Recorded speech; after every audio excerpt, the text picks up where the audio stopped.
I don't know why this happened. Yeah, I do know why it happened, but we lost our canola crushing plant in Saskatchewan.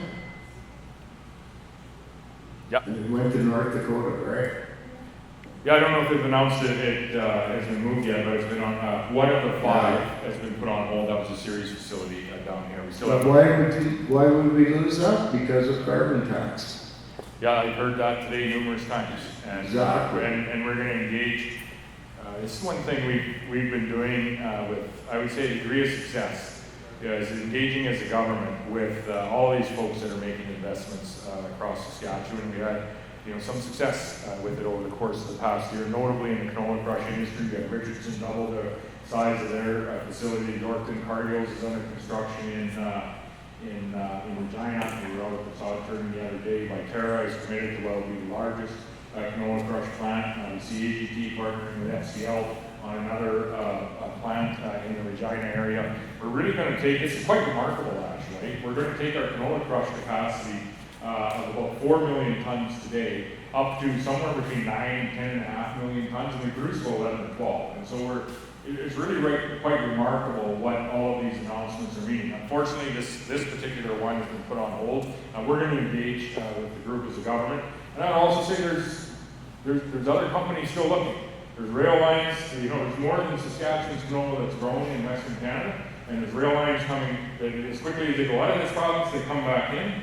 And there's other companies that are looking at additional expansion in canola crush opportunities, as well as in the pulse area into pulse protein fractionation, which will be the next big step in the pulse area. And this is the opportunity that we really have in agriculture, is to add value to the products that we grow. Not only by growing more of it, but by climbing that value chain and selling a higher value product. And this does 2 things for us. One, we get a higher value product. We get people working in our communities actually processing that product. And you got to climb the value chain step by step. You don't just sell oatmeal in a box out of Saskatchewan. You climb that chain step by step. So one, it provides jobs in our communities. 2, it actually helps us immensely when it comes to market access. And we're all aware of the grow canola phytosanitary concerns we have with a place like China, as well as some of the other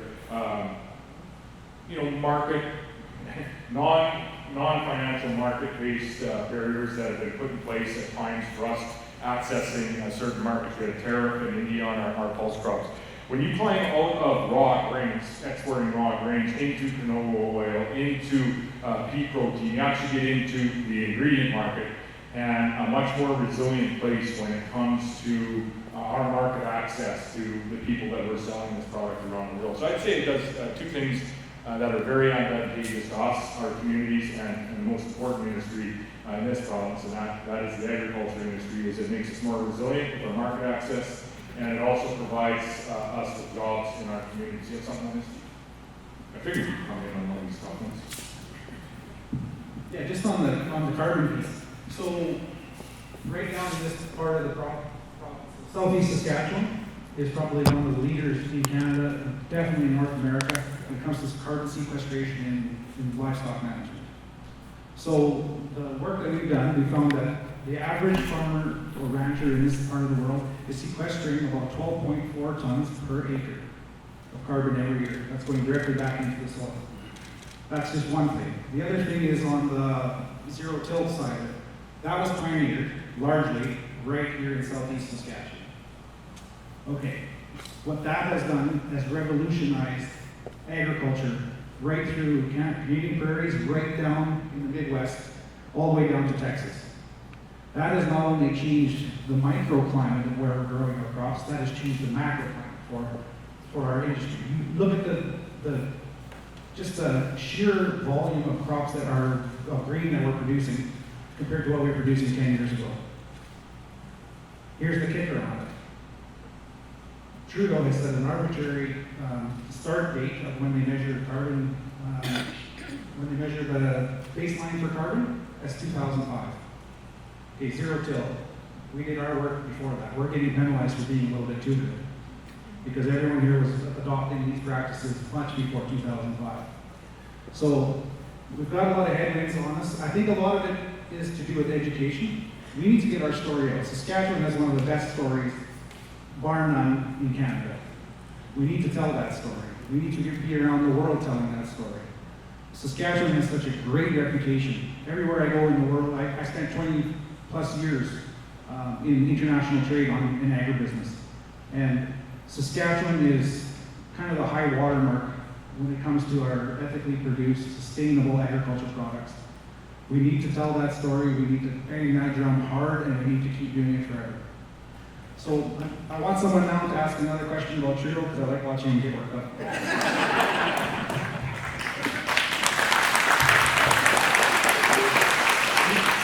Steven is actually right, he's been part of this conversation along with Darryl and Dave Merritt and a number of others on. Listen, you want to talk about sustainability, how we produce our products, and this again gets back into, we have to act like a nation within a nation. We need to lead, not react to everything that another level of government is doing. So if you want to talk about the sustainability of how we produce our oil, the sustainability of how we produce our agricultural products, our potash, our forestry products, our ingredient, fine. We're going to talk about it. So what Steven talked about with respect to arbitrary dates that have been put in place on when you can count, we've asked, I was an environment minister twice, they recycled me through that department as many times as Dustin Duncan was. But you can't count zero-till and the investment that we made in zero-till as being a carbon sequestration mechanism. I said, well, I can't. And they said, well, 70% of the industry is doing it. I said, listen, if a ton of carbon has the same, if you accept that climate change is global, a ton of carbon then coming out of China, Russia, European Union, or Saskatchewan has the same impact on our shared climate, or environment, or whatever it impacts. So the fact of the matter is then we need to look to global standards. And so we're doing some work alongside, and this is again getting back to us leading in this province, on how are we going to provide recognition for the investments that have been made. I said the energy industry, the oil industry in Saskatchewan is if the global oil industry produced with the same emissions profile that we have, global emissions would drop by 25% overnight. We should be recognized for that. So if you want to have this sustainability conversation and you want to tax carbon when it's being produced, then you have to recognize the innovation that's coming in reducing that carbon footprint. And so we're going to be moving forward quite ambitiously and aggressively in the offsets market here this fall that I think is going to have the opportunity to be beneficiary for our crop producers. It's going to have the opportunity to be beneficiary for our potash industry, our oil industry, and our agriculture industry as well. Because what we're doing in our grasslands here in Saskatchewan in the way, and Stevie, you've done a lot of work on this, on carbon sequestration of the grasslands in Saskatchewan. It needs to be recognized. And I'm reminded of a conversation. Who's recording this song? I'm reminded of a conversation I had years ago as the second time, the recycle time, as Minister of Environment with the federal minister of the day was Catherine McKenna. And I said, you need to recognize the grasslands in Saskatchewan as being these great carbon sinks. And she said, no, we can't do that because they've always been there. And I said, yeah.